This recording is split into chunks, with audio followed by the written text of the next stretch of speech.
Yo, j'espère que vous allez bien. Il y a quelques jours, je vous ai demandé de me poser des questions sur Instagram par rapport au voyage, à la vidéo, à la photo ou autre, puisque je n'avais jamais fait de fort aux questions sur la chaîne et je me suis dit que ça serait intéressant qu'on discute un peu de tout ça, du voyage, de la vidéo, de la photo, des projets. Donc comme on dit, il y a une première fois à tout. Bienvenue dans la première FAQ de la chaîne. Et comme il fait très beau aujourd'hui, je me suis dit que on n'allait pas faire cette vidéo à l'intérieur, mais plutôt en extérieur. Donc ce que je vous propose, c'est qu'on parte ensemble dans la forêt de Fontainebleau faire une petite marche. Et comme ça, on pourra répondre aux questions tout en marchant dans la nature. Allez, c'est parti.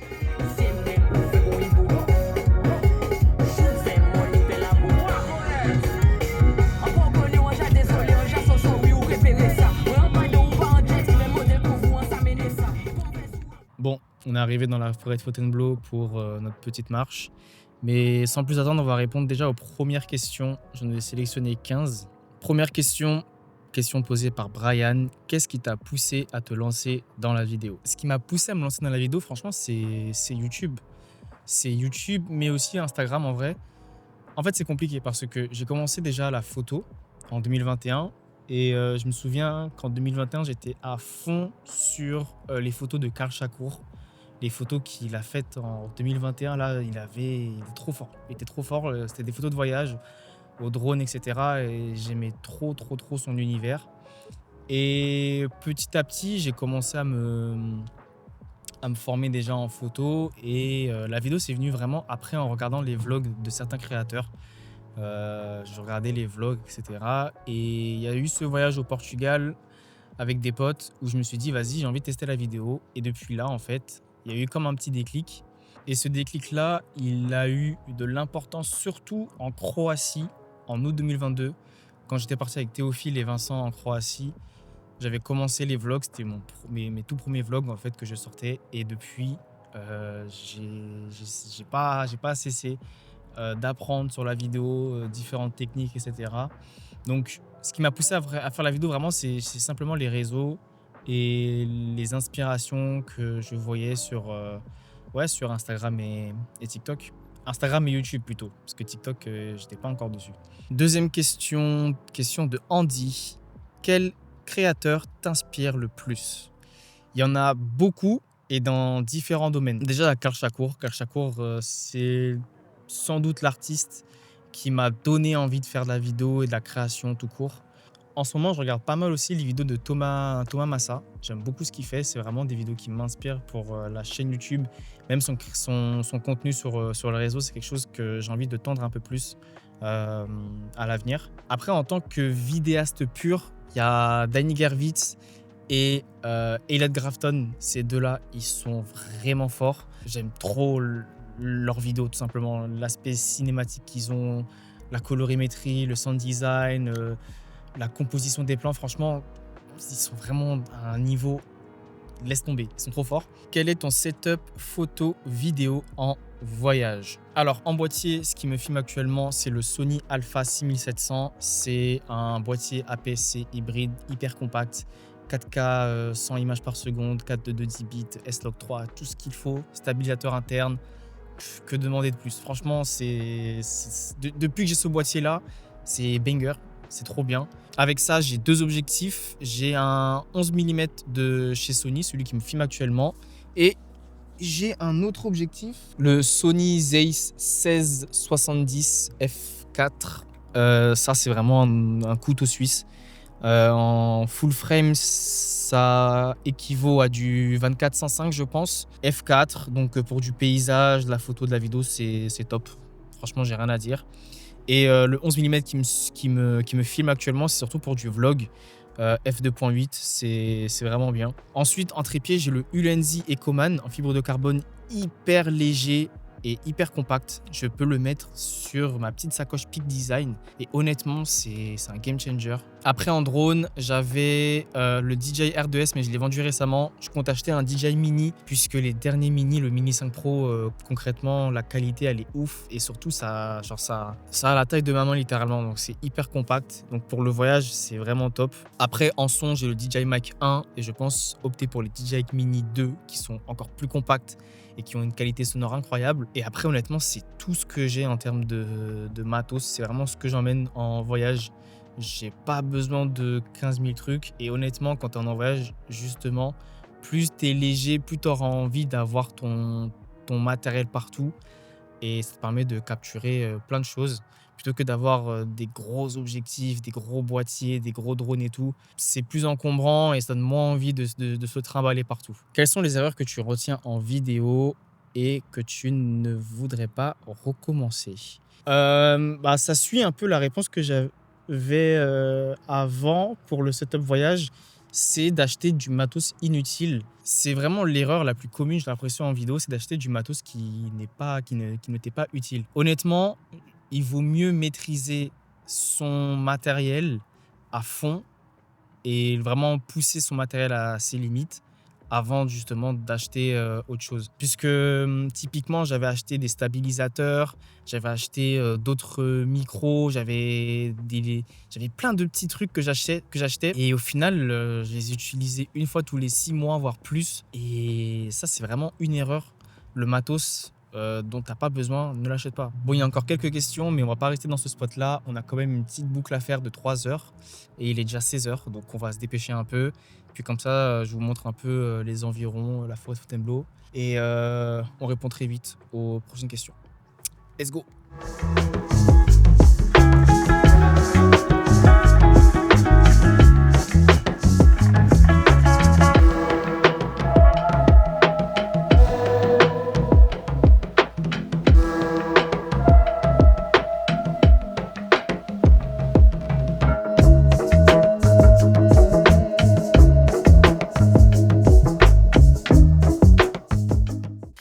Bon, on a bien marché. On a marché quasiment 2 heures. Donc on a bientôt fini la boucle. On va revenir, on est déjà en train de revenir sur nos pas là. Et on va gentiment reprendre les questions du coup.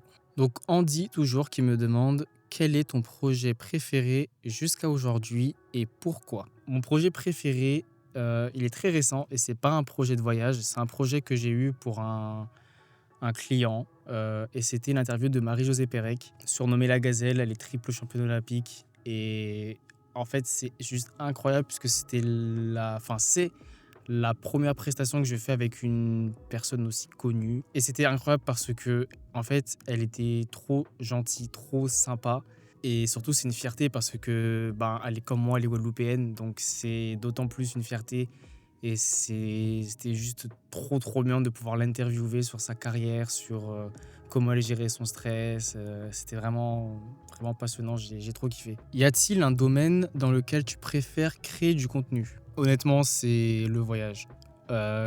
Ces derniers mois, je me suis un peu perdu dans ce que je voulais faire et ce que j'avais envie de créer.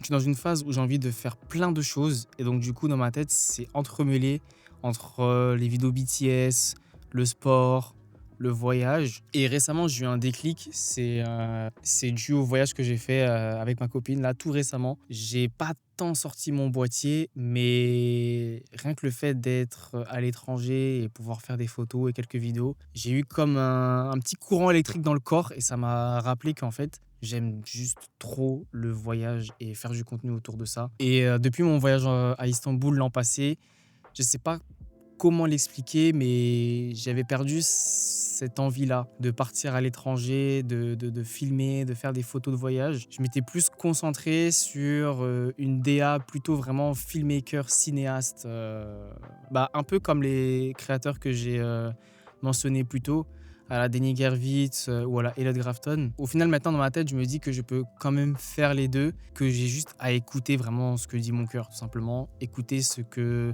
mon cœur dit. Et là, actuellement, mon cœur me dit d'aller partir en voyage et tout simplement de créer du contenu autour de ça. On a Hugo qui me demande comment gères-tu ton budget voyage? Alors pour le budget voyage, ce que je fais, c'est qu'en amont, enfin déjà ça dépend quel voyage.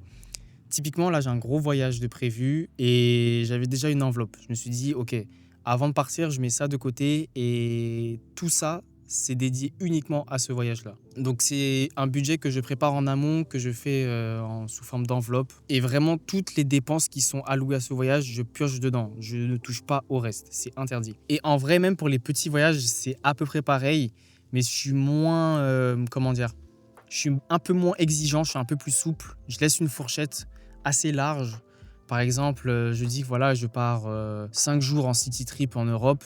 Je me dis, ok, j'ai un budget de 300 à 450. Et pareil, je garde ça sur un petit compte et je touche qu'à ça durant la durée du voyage. Après, pour suivre les dépenses concrètement, j'utilise l'application TreeCount. C'est très pratique. Même quand vous voyagez à plusieurs, vous pouvez split les différents paiements pour savoir qui doit combien à l'autre. Et ça, c'est vraiment pratique. C'est vraiment l'application que j'utilise pour gérer mon budget et savoir combien j'ai dépensé dans la destination et par catégorie. Donc si c'est transport, activité, restauration, etc. On a Lynn qui demande comment te prépares-tu pour un futur voyage? Encore une fois, là, ça dépend du voyage, mais je suis pas trop prise de tête, honnêtement. Et ça, c'est quelque chose que j'ai appris à force de voyager solo ou même avec des potes. C'est que parfois, tu auras beau programmer un truc de A à Z, c'est bien de laisser aussi une place pardon, à la découverte, c'est-à-dire à la spontanéité. De se dire, ok, ce jour-là, on n'a pas forcément prévu un truc, mais vas-y, j'ai vu ça dans le coin, viens, on va découvrir ça et voilà, tu vois. Puisque le problème, c'est que quand tu prépares trop un voyage de A à Z, t'es hyper bridé, hyper rigide et tu laisses pas la place justement à à des découvertes et à d'autres trucs que tu aurais pu faire si tu n'avais pas eu dans cet emploi du temps hyper carré. Mais sinon, plus en détail, ce que je fais, c'est que je regarde déjà où dormir. C'est le principal. Et après, ce que je fais, honnêtement, c'est juste des to-do list. Des to-do list, des choses à faire. Et après, je regarde tel jour, je peux faire ça. Et voilà, hein. Pareil pour la nourriture. To-do list nourriture. Quoi manger, où manger. Et to-do list quoi faire. Et comment s'y rendre, etc. Mais honnêtement, j'ai pas de préparation de ouf pour les voyages. Mais je pourrais vous faire une vidéo d'ailleurs. De A à Z, concrètement, avec un exemple à l'appui, comment je prépare un voyage. Dites-moi si ça vous intéresse. Ma copine qui me demande quel est le plus beau voyage que j'ai fait et pourquoi. Honnêtement, c'est compliqué parce que ils sont tous différents les voyages. Mais je pense que le plus beau voyage que j'ai pu faire, c'était la Thaïlande. Parce que c'était avec ma famille et des voyages en famille, j'en ai pas tant fait que ça. Et là, c'était vraiment le premier gros voyage qu'on faisait en famille. Et c'était surtout des paysans. C'était le premier pays d'Asie que je faisais. Et le seul d'ailleurs, encore actuellement. Et c'était tellement dépaysant. C'était à une période aussi où j'étais en PVT Australie, où j'étais pas mal seul, même si j'ai rencontré pas mal de personnes. Et le fait de revoir ma famille en Thaïlande et de découvrir la culture thaïlandaise, dormir chez l'habitant, chez Cindy d'ailleurs. Je sais pas si elle regarde encore mes vidéos, parce qu'elle comprend pas le français. Mais je dirais, ouais, la Thaïlande pour ces raisons. Mais mention honorable à la Crète que j'ai fait l'an passé. C'était incroyable aussi. Et bien sûr, comment ne pas mentionner l'Australie. L'Australie, c'est le voyage qui m'a le plus marqué, je pense. Et qui me marquera peut-être pendant encore un bout de temps. Donc voilà, je dirais la Thaïlande pour cette question. Lynn qui m'a aussi demandé quel a été mon voyage le plus marquant. J'ai répondu à l'instant, c'est l'Australie. Premier voyage aussi loin, très long voyage aussi, puisque j'y suis resté 1 an et des rencontres de fous, vraiment. Sincèrement, je le dirai jamais assez, mais si vous avez l'occasion de faire un PVT, que ce soit en Australie, en Nouvelle-Zélande, au Canada, au Japon, au Brésil, peu importe, franchement, faites-le. Même si vous pouvez potentiellement perdre de l'argent parce que vous ne trouvez pas de taf ou il peut y avoir des galères, etc. En fait, c'est des choses qui vont tellement vous apporter en maturité, en confiance en vous, en plein de choses. Je dis pas non plus c'est l'idéal et que c'est parfait, loin de là, hein, franchement, loin de là. Mais je trouve que dans la vingtaine, faire ce genre de truc, c'est un cheat code. C'est un cheat code de fou. C'est inexplicable. Honnêtement, c'est inexplicable. Je pense qu'il faut juste le vivre pour vraiment le comprendre à fond. Mais du coup, ouais, le plus marquant, l'Australie fois 1000. Bon, là, il est déjà 18h10 et je vais aller retourner à la voiture là progressivement. tenter de trouver un autre spot et finir les quelques questions qu'il reste.